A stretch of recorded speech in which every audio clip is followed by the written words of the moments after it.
తిను. తినమని చెప్తే తినకుండా ఏంటి వేషాలు నీవి? అది అడుగుతావు ఏంటి? ఏంటి చెప్పు. నేనేమను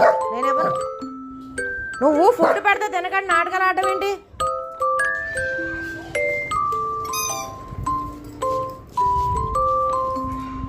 మధ్యలో మీ చెన్నైకి ఒకరిది డిస్టర్బెన్స్ క్యాండిడేట్. తిను. దీన్ని కాదు, ఫుడ్. బొమ్మ తినమని ఎవరు చెప్పండి నీకు? అంటారా